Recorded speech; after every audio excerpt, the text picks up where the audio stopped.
wherever you want to begin. At the very beginning, when we got the empty stocking fund. Yeah. When, we can do that. When Muggins, okay, I wasn't sure. How far you wanted me to go? Lord, go all the way back to start. Okay, start.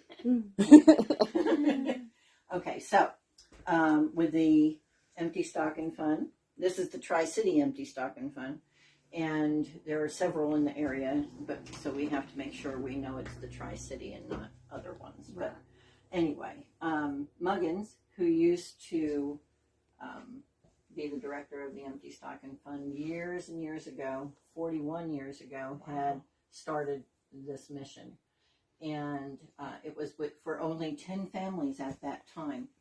And they were all minors, and they were out of work, and they couldn't do Christmas for their families. So he got them a meal and a food box together, and then some presents for their kids, and gave it to them. Over the years, he continued that, and it grew to 600 families now. Wow. So we give out 600 food boxes and gifts, 2 gifts, wrapped gifts, to each child and each family. And Jeff and I took that over. Muggins became ill, and prior to him passing, he had asked Jeff and I if we would consider carrying it on. And we said we'd pray about it. We did, and God didn't say no. So here we are. So how long have y'all been doing it? We've been doing it. This is our 4th year. Okay. And his wife, Naomi, still is very much active in it. So she helps us out a great deal. And she's helped us come up with, the way to keep track of everything. And this is a huge thing to track. So anyway, all of this used to be out on their property. They had a couple sheds. You've all been there. Mm-hmm. So right. But they would flood every February. It rained, and it would snow and melt, and it would flood out there. And there was one night in the middle of the night, she called Jeff and said, the water is going into the buildings. He was out in knee-deep water. We lost a lot of toys that year. And so since then, we've been praying, all right, how can we change things? This year, this house became available. And it has worked out perfectly. When we came to look at the house, this was all an empty shell. The floors weren't done. The shelves weren't here. Wow. It was all just empty. And so we've been able to, with the help from other folks from out of town, mission teams, we've been able to put the house together enough to get shelves in here and use it this year. Right. All of this here that you see, the plan is to set up wrapping areas.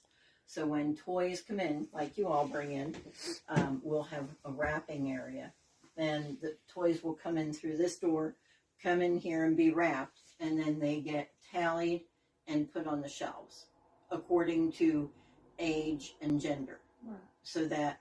So almost like an assembly line from in the door to storage. Exactly. So that's awesome, all in one location now. And then when we go to distribute everything, then we come in here with our applications, and I'll pull up an application and it'll say there's 5 kids in a family.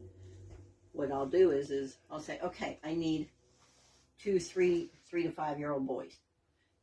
Go over there to the shelf and grab it. Instead of hunting through boxes like we've had to do in the past years, we now have it organized so that it's easier to find and easier to do. And you won't be bending a lot. So smart. Well, too, if somebody like us calls you and says, hey, what age group are you needing the most this year, then we have you can... Always 7 to 11 months. Yeah, right. you'll be able to see easily.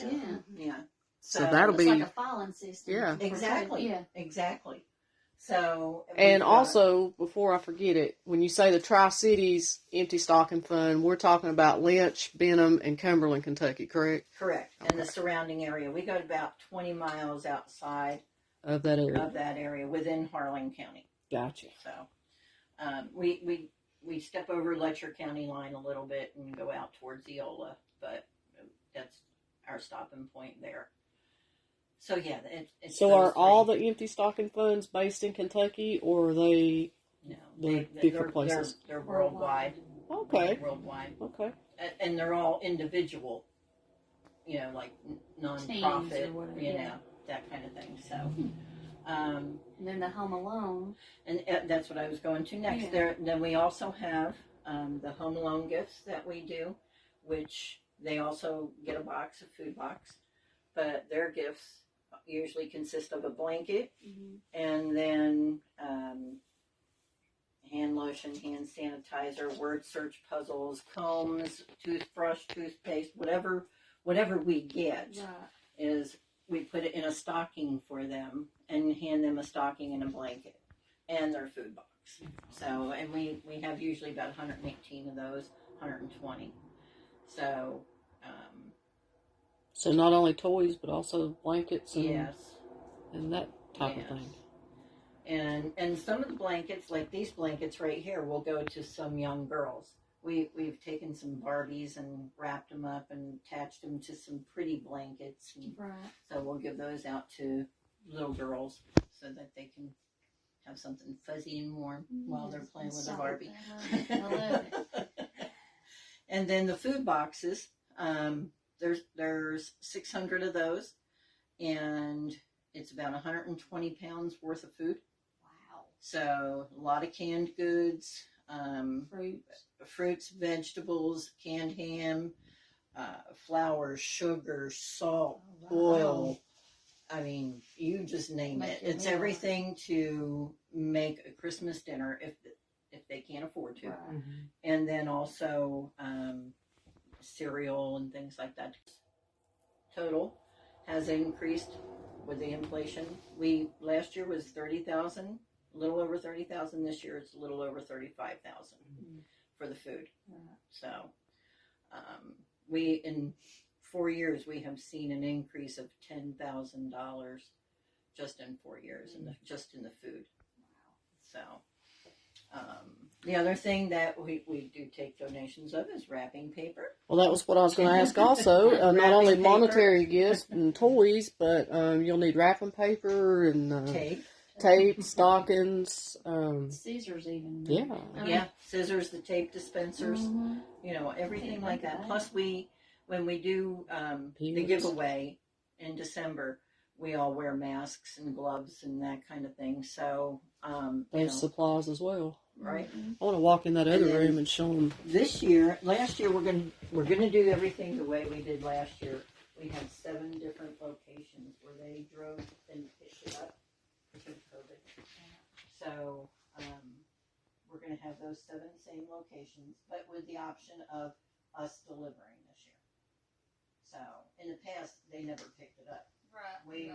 We had people come in from Louisville and South Carolina and community, and everybody would hunker down at the building and load up their trailers with food boxes and gifts, and then they'd go out and deliver them to their homes. But this year and last year, we have the 7 locations that we're going to have them drive up to. A lot of them like that better because they didn't have to wait home all day. Right.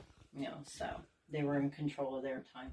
So, we're going to do that again on the 18th of December this year. And the 17th, we put the boxes together. So that's amazing. That is absolutely amazing. And on behalf of the Anne N Bren Show, we thank you all for your efforts. And I know it's a lot of hard work that goes into this, and this hopefully will show folks just how much work does go into it and the effort that you all put into it. And so a big thank you to you all. Well, when you do something that you love, it's not really work. Yep. So and this is my heart. This is my heart big time. So I love doing this, and I hope that God gives me the strength to continue to do it for years to come. So, but thank you. And thank you for all that you do and all your folks who have donated, either the toys or funds or whatever. I just really, we appreciate that. So all those toys over there. My goodness. Well, we fell in love with y'all's organization when we first fell in love with you guys, and we vowed to always be a part of it as long as we do what we're doing. So, well, we appreciate that big time. You're a big blessing to a lot of little ones. You bring joy with toys. well, thank you for sharing with us today. Thank you. And thank you for all you do. Oh, thank you guys. We love you.